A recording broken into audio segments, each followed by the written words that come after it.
Hey, this is Warren from Honed by Jones Sharpening Service here in Carson City, Nevada. And a question I get asked all the time is how would you convex a shear on the Edge Pro Bevel Tech here or the Edge Pro Apex with the scissor and shear sharpening attachment set up on your Edge Pro. So I'm going to kind of do a demo of it here. I can't do a great demo of it because in an unusual situation, I don't actually have any shears in my shop at the moment. It is pretty rare these days that I don't have a set of either animal grooming shears or hair, barbershop salon shears or hair shears in my shop. Right now, I do have this pair of Ginger scissors. These used to belong to my mom. When she passed away, they became mine. So we're going to fake it on these pair of scissors. So what I would do to create a convexed or semi-convexed edge, depending on what you were trying to achieve, is first of all, you'd have to have the Edge Pro set up at the correct angle. I'm not going to go into depth on how to do that, but you'd have to have the Edge Pro set up at the correct angle that you're sharpening at for that particular shear. And so let's say I'm sharpening at that correct angle for that particular shear. And now I'm done with the process. I've gone through my progression. I've gone through whatever stones I'm going to go through, and I've sharpened at that correct angle. And now what you need to do is you need to roll that convex back into the shear, right? You do the same thing on you're doing that same thing on a flat hone. You're doing that same thing on a twice as sharp, or you're doing the same thing on the Edge Pro. With a flat hone, you've got a nice smooth movement on a flat hone. So you can just have that flat hone spinning. You can have that shear mounted in the clamp, and you can just roll the edge, that convexed edge on the flat hone super easily onto a shear if it's a convex edge. With a twice as sharp, you're doing micro-facets that look like a convex edge, but what they really are is a bunch of small facets. So with the twice as sharp, you've got that scissor in the clamp, and you're just slowly changing the angle bit by bit in order to create that convex edge. It's harder to do on a twice as sharp.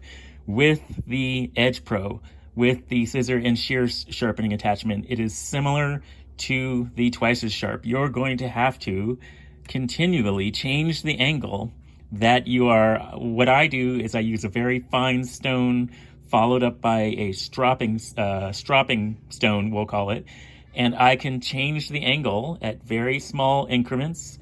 You're creating tiny little facets, but because you're just moving, I'm not even sure you saw me move that clamp there. I moved it just a little bit, but because you're creating tiny little movements, bit by bit, we'll raise this just a tiny little bit. Now you're at a slightly higher angle, and you're creating another facet with that super fine stone, or with your stropping stone, I'll call it.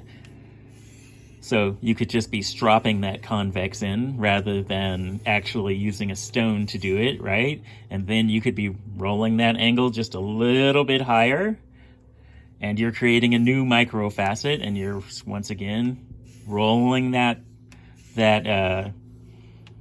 convex in. You could be raising, raising this angle just a little tiny bit more, and you're creating a new micro-facet on here. And what I'm doing is I'm actually rolling an edge into the back, a convex edge into the back of this Ginger scissor. Now, I don't need that on this Ginger scissor at all. I'm just doing this as a demonstration of how you could convex an edge or semi-convex an edge if you wanted to on the Edge Pro system. And like I said, this is kind of a very similar thing to what you do if you use a twice as sharp already. A twice as sharp is not like a flat hone. A flat hone, once again, you've got that shear clamped in there, and you can just do that rolling motion, and you can convex easily as the disc is spinning on the flat hone. With either a Edge Pro or with a twice as sharp, you have to make little steps, little angle adjustments. You're creating a series of micro facets that are polishing that convex into the shear. I find it tedious, so I don't do it in my service. But like I said, I do know another sharpener who lives in the Northwest who doesn't mind doing it, and he just charges extra for it, and he takes the extra time to do that process. Do I think it is the most efficient or quickest way to convex a shear? Heck no, definitely not. But if you want to do it on this system, that's how you would do it. Once again, I'll demonstrate one more time that if you had a flat hone and a spinning disc, you'd be able to just convex easily just by rotating that armature, rotating that clamp. You'd easily be able to do it. If you have a twice as sharp, you're going to have to change. You're going to have to, on the twice as sharp, keep adjusting the clamp bit by bit in order to do a convex, a little bit at a time.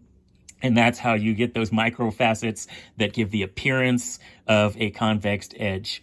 Same thing on the Edge Pro with the scissor shear attachment. You're making very, very, very small adjustments, rounding that convex into the shear and creating that appearance of a convex edge, even though in reality what you've really created is a bunch of micro-facets that are so small that they can't be seen by the human eye. So hopefully that makes sense. You have to decide if you want to put that much work into it. Like I said, I don't. I only do bevel edge or semi-convex sharpening. I do not do convex edges on this system. I tell my customers ahead of time, I say, if you want a true convex edge, you have to go see another sharpener. And so far, my customers haven't cared about whether I'm putting a convexed edge on there or a semi-convexed or a bevel edge. They just want the shears to perform really well. And since I'm getting the result of the scissors performing really well, or the shears, I should say, performing really well, they have been really happy. Now, will I lose a customer at some point because I don't have the ability to do, or I do have the ability, but I don't have the patience to do a true convex? Will I lose a customer at some point? I'm 100% sure I'll lose a customer at some point because they'll say, no, I want someone who's using a flat hone who can do a true convex edge. I will probably lose some small percentage of customers because of that. That's fine with me in my business. I have enough other ways that I'm bringing in income, sharpening other things, that I'm not set that I need to have those customers. For now, this is working great. So hopefully that explains it. Hopefully that shows you the differences in some way between sharpening on doing a convex edge on a flat hone, pretending I have a flat hone here and I'm rolling in that convex edge. The differences between that, doing it on the twice as sharp where you're adjusting that clamp and little micro adjustments, or doing it on the Edge Pro system with the scissor shear sharpening attachment where you're also adjusting that clamp using the clamp and also the stone rod here. You can adjust either one to get little micro adjustments. Actually, you'd be starting here and going this direction to roll in those micro facets so you can create the illusion of a convex edge. All right, this is Warren from Honed by Jones. Hope that makes sense. Hope if I had all three of the systems set up here, if I had a flat hone, a twice as sharp, and an Edge Pro, I could show you the difference on each one and show you how how you do a convex edge on each one. But since I only have this system, you're going to have to do your homework to figure out how to do it on the other ones, and so you understand what I'm talking about. All right, I'll catch you on the flip side. Later.